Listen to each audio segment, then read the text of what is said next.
Welcome to the Fabulous Fifties and Beyond. We have another exciting show for you today. We're going to be talking about an event in Paducah, Kentucky that has grown by leaps and bounds, and it's being sponsored by Family Services. And we hope that you'll stay tuned and pay attention to what we're going to be talking about. Let's do it again, Dan.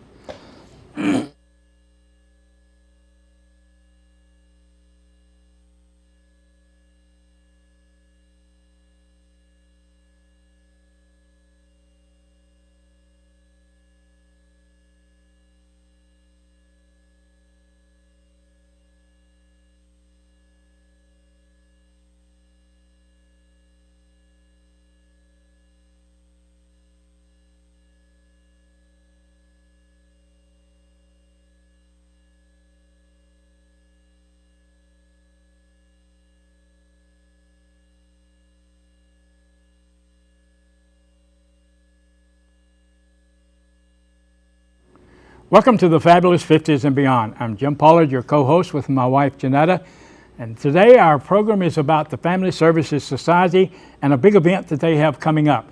You stay tuned and we'll be right back. And he'd say go with what you got, start from where you are, give it your best shot, keep reaching for that star. Get in the race, keep your own pace, keep moving and never stop. Just go, go with what you got. Welcome back. Our program today involves the Family Services Society and an event that they have happening in Paducah. Our guests today are Matt Cantrell. Matt is here as a representative of Gander Mountain, who is, I guess, sponsoring or co-sponsoring the event that we have going on, and Jim Tidwell, who serves on the board of directors of the Family Services Society. Now, I have heard about the Family Services Society, and I knew that they did some things, but I got interested and found out some of the other things that they get involved in around the town. And to start off our show today, I'm going to ask Jim if you would to tell us just what is some of the work that Family Services do. Well, Jim, the Family Service Society is a charitable institution that serves the people of Paducah and McCracken County with emergency assistance in various areas, such as we have a food pantry, we have a clothing closet, utility assistance, dental assistance, and prescription medicines. And such things as eyeglasses. Now, the eyeglasses actually are supplied by the Lions Club in the area, but we take the applications and steer those to the Lions Club. And this is primarily emergency assistance. This is for people who are temporarily down on their luck because of maybe a fire has consumed their homes, or they're out of a job, or a member of the family has deceased, or any one of a number of things that can happen to people. And they come in and we interview them and determine what their needs are. And many of these requirements, I'll call it means tested. In other words, we have to know what their income is and some things like that. So we've been in existence since 1927, when a number of local business people got together and looked around and decided there was nothing in an organizational way that was available to people in McCracken County. Well, you say in business or open since 1927 is a better way of saying that, and that was strictly in Paducah and McCracken County. That's correct. So you serve only this area, which is a needy area and a vast area. Well, there were 65,000 people in this county, and now the other counties, most of them have some sort of an agency similar to ours, but I think ours is the oldest in the area, and I'm sure we serve more people. And people come into us from other counties, we refer them back to the particular agency in their county that does what we do. Have you seen more need since the economy has been so bad? Yes, we have. The needs are greater. and the resources are fewer. Right. Sure. Fewer, even Everyone fewer. is feeling this, and our donors are very generous. We have a number of people around the area who recognize what we do, and they come forth. Just some of them come forth every year with donations, and a lot of people bring in clothing. Just about all of our clothing really comes from donations from local people. Well, let's talk about that, because that's one of the things that we try to do here is what are some of the needs that, and of course, cash is always good. And I get tickled at some of these organizations that they say they want cash. But I think in a local organization, there are things other than cash that can be used, like food. Yes. You run a food bank, I'm we sure. run a food bank, and a lot of some of the restaurants around will help us with food. Of course, we can't accept the food that's left over because Right. we can't preserve that. But people bring in canned goods, and you're familiar with the Paducah Power Systems Right. event that they put on at Christmas time, the lighting Right. event. Right. They asked for canned goods, and I believe that all of that is donated to the Family Service Society.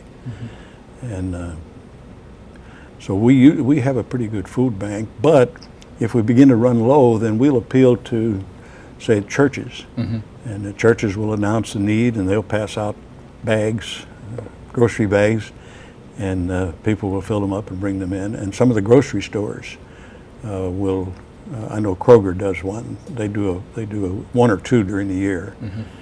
So we're pretty well able to stock up. Paducah is a very generous community. Yes, we have found that out. And you talk about means testing. Do you work with other agencies as kind of a clearinghouse also? Yes, we do. We're a United Way agency, and the United Way is kind of an overseer, I'll say. I don't believe they mind me using that word, but they're a communication device for the various agencies around the area. And we work with the Salvation Army and the St. Vincent de Paul Society and Paducah Cooperative Ministry and other agencies to coordinate our activities. Some people will try to take advantage of the system, and we have kind of a policy that we've established that we want to assist the needy, but not the greedy. That's a good statement. And the reason I ask that is because I pastored for several years in South Florida, and my church was an inner city church, so we were getting called on all the time also. And I knew that at that time, because this is a lot of years ago, that there was a need for a clearinghouse. And in the day of computers today, you could almost do a data bank, because, as you say, there are some people that are greedy. And the problem with that, I'm one that will give you the shirt off my back if you need it, but I'm afraid that sometimes the greedy take what needs to be there for the needy, and some of the real needy people get left out and don't get what they really need. And so I like the thought or the idea of agencies talking to each other, knowing what's going on, so that we can take care of the needs, and that's important. I know it is beyond a shadow of a doubt. And I ran a halfway house for years, and I know you can't help everybody. We found that out real quick, and there are some people that don't want help.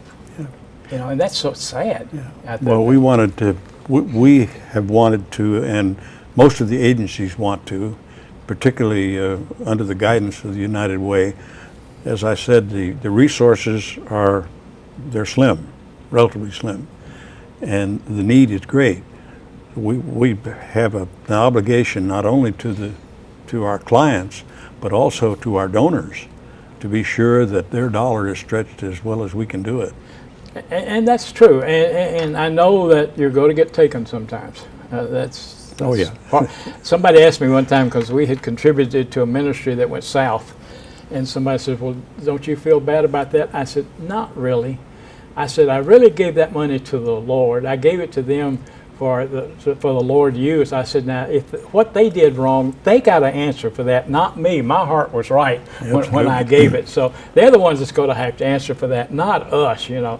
And we realize that. Well, there's always a great need for agencies like yours and the work that you do. And I know that you do a lot of work. We're going to briefly hit on why we've got Matt here today, because this is an exciting. I'm not a duck caller, by the way, Matt, but I think it's fantastic. You didn't bring a duck call with you, did you? I did not. Oh, you should have brought a duck call with you. I should have told you to bring one. We're going to let you call some ducks. There may be some up here in the belfries. I don't know. But this event is coming up, and the date of it is when now? August the 28th, Saturday, August the 28th. And it's called We Live Outdoors National Championship Duck Calling Contest. Correct. Now, let's hit on that a little bit when you talk about, you said you had people from where last year? Last year we had 135 callers from 11 different states, from coast to coast. So we had people from California fly in, people from Maryland, and then all the surrounding states around us. And they literally flew in from California for this duck calling contest. Yes, sir. The nonprofit Family Services Society puts up over $10,000 in cash, and it draws people across the country in for this event. And Gander partnered up with them roughly 2 years ago, and it was kind of a right opportunity, right spot. We were looking to do something outside the box to draw business in, and met Pam and Trevor Goff at the time, talked about doing a duck calling event. Got the board, was mixed, because that's kind of a It's fundraiser different. at the duck calling event. But they gave it a shot, and the first year was a pretty good success. So we did it again last year, and it grew exponentially and was a success again. So we're looking forward to this year growing that again as well, and we have a lot of exciting things going on that the Friday night beforehand and the day of the contest. Well, that's exciting to me, and I know what you're saying. See, I'm 73 years old and got a lot of gray hair, and but I'm one of these people, regardless of my age, that I love new cutting edge things to see what's going on out there, and I'm not afraid to try some of these things. And I think that may be one of the problems that we got with some of our organizations and some of our churches, that they don't want to try new stuff. Right. You know, and sometimes the new stuff is what works. And especially in the day and age in which we live today. So I think that's great. Well, we're going to take a break here for just a little bit, and we'll come back and we'll talk more about what Family Services does, and we'll get into this contest and this fundraiser. Our event is, that's the new PC terminology. Everything is an event now. And so we'll talk about that, because I think it's exciting. But you stay tuned, and we'll be right back.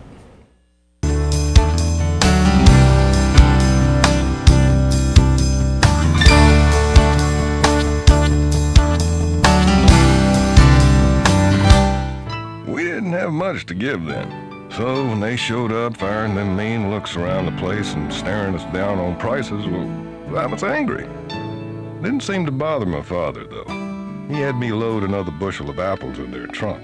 I learned later on that this family was in need. The greatest gift we give, it's in our heart, what we believe, the way we live. Caring for others. Pass it on.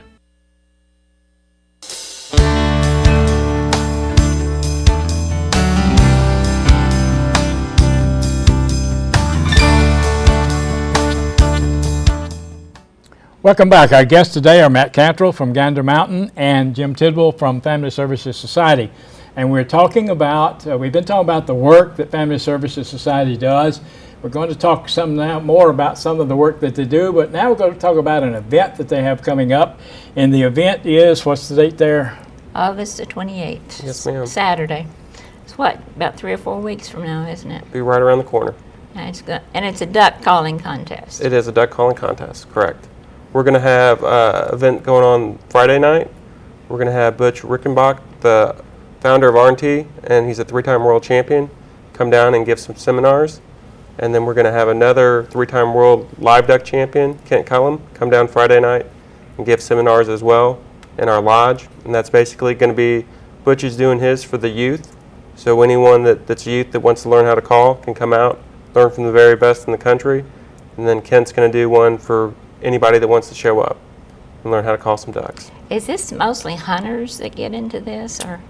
It mainly is, but you'll find a lot of people that do competition calling that don't hunt. Really? I'm surprised to hear that. And I think the reason why is you can meet a lot of great people from across the country and build good bonds, and it's a competitive nature. So the majority of the people are hunters, but you will come across a small selection that don't. They just like being around those type of people and the camaraderie and the friendships that you can build at these events. Tell us about the prizes. The prizes are the best in the country. The nonprofit Family Service Society puts up over $10,000, and that is broken down into a few different categories. But for our open event, which is open to any caller, it's live duck calling, and the top payout's $3,000. Second place is $1,500. Third place is $1,000. Fourth place is $750. Fifth place is $500, and then 6th through 10th is $200. And the entry fee to enter in that will be $60. So no one else in the country pays top 10 spots. And that's one of the reasons why we draw such a large crowd from coast to coast, because you have a lot of opportunities to win some money, and some serious money at that. Yeah, that's a good incentive, isn't it, Yes, ma'am. for people to come? All right, what about the juvenile division, the kids division? What, other than learning, what other things will they have going on? And what ages? Well, anyone that's under 16 will be broken into a juniors and an intermediate. So if you're 16 to 12, you can call in the intermediate, and if you're 12 and under, then you would call in the juniors. The entry fee is only $10, so it's not a big entry fee. But in both of those categories, we'll pay over $400 out in cash, and all top 10 prizes, or all 10 spots, will get prizes. And that's going to be provided from Higgin Decoys, right here in town. Great guys to work with.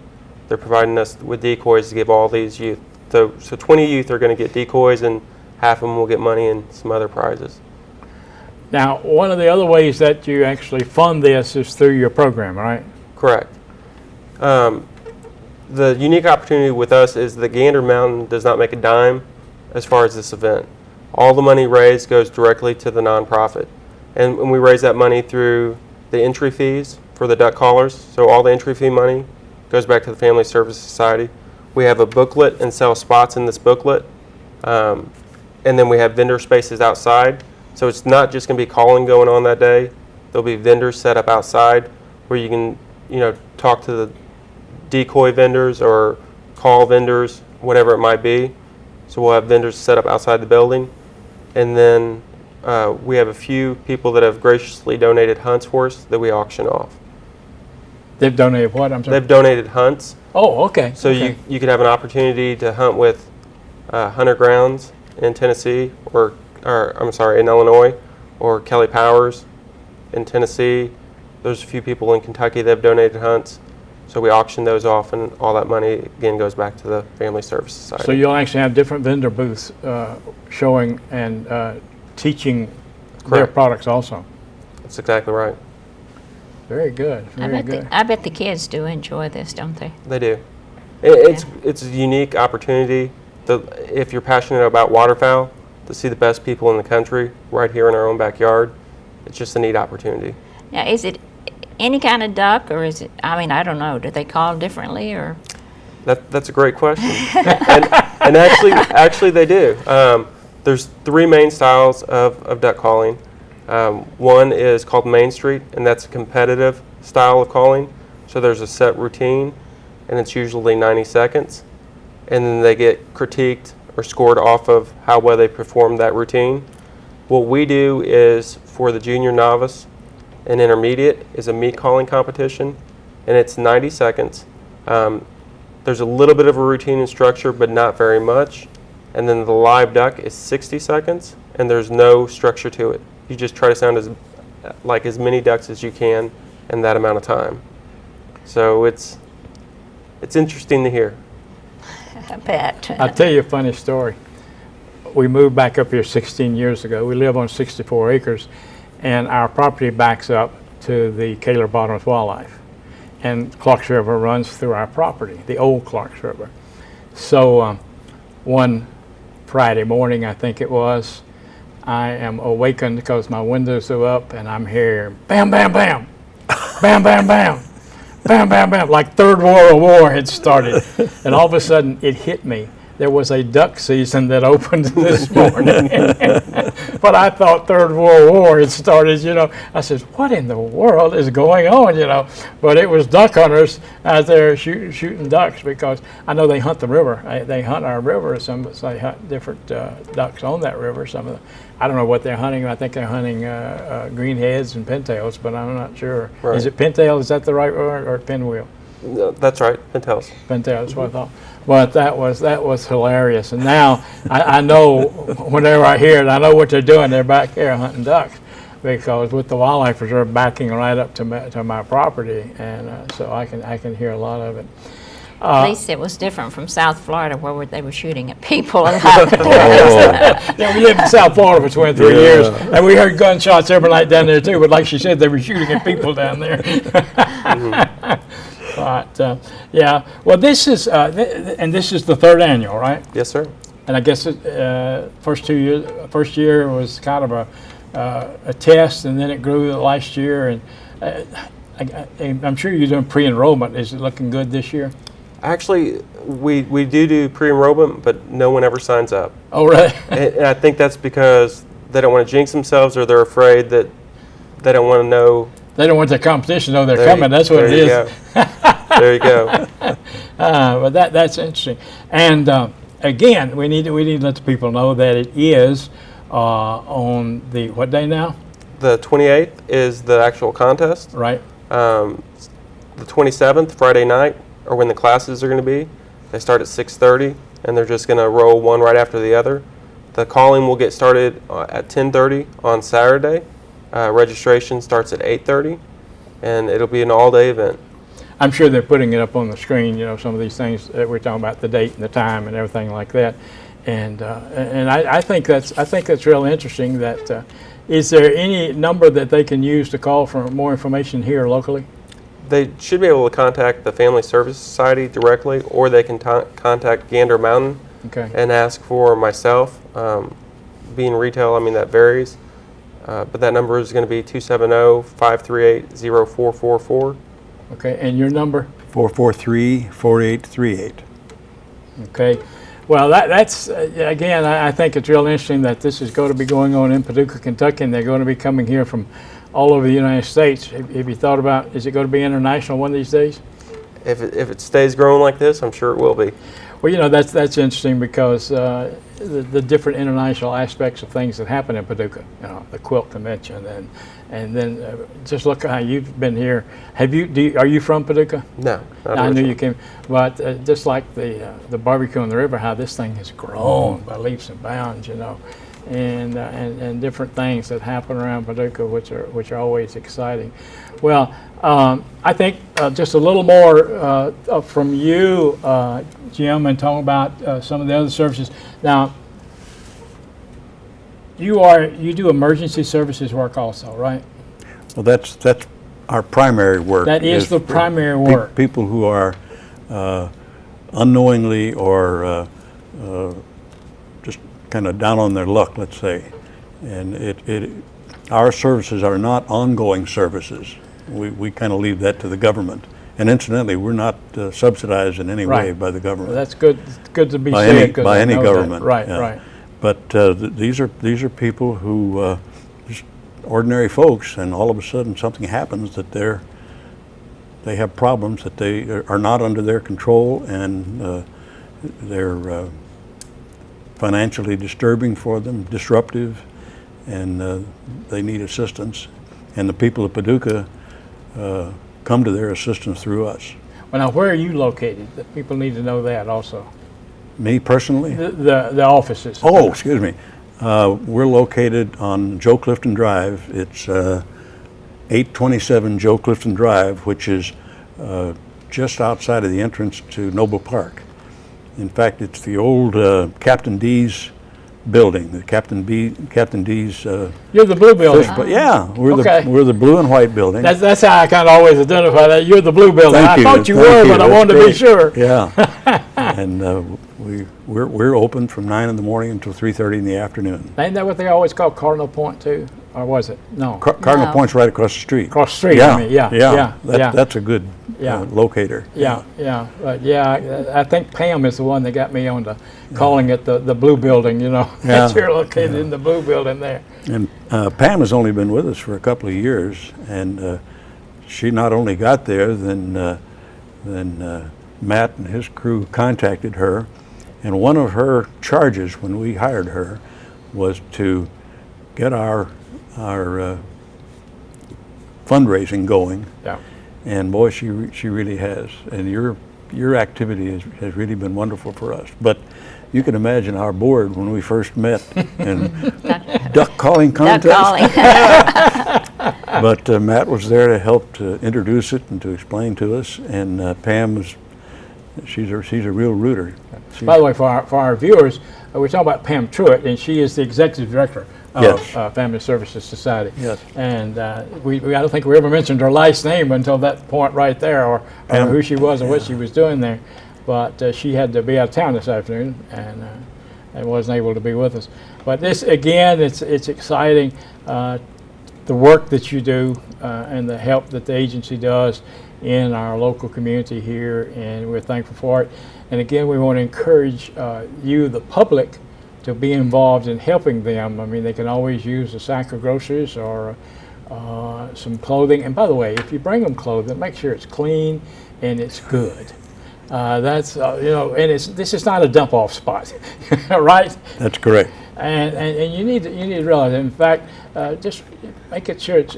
I tell kids, because in my Santa work, I tell kids, pick out your good toys that you don't play with anymore and give them away. Don't pick out the junk.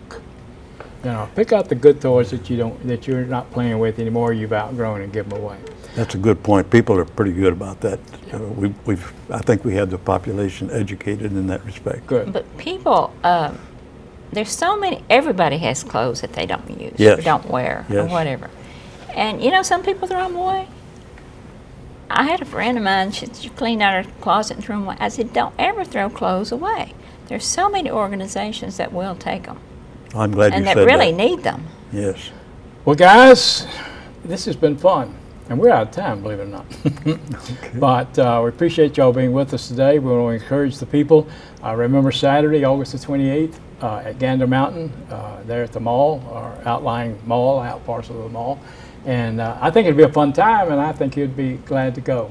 Well, again, we're glad that you've joined us today. We encourage you to watch again to all of our shows. We'll have another exciting show coming up soon. And remember now that you can find us on the web.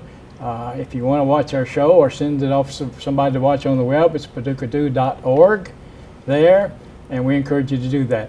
All right, use it or lose it.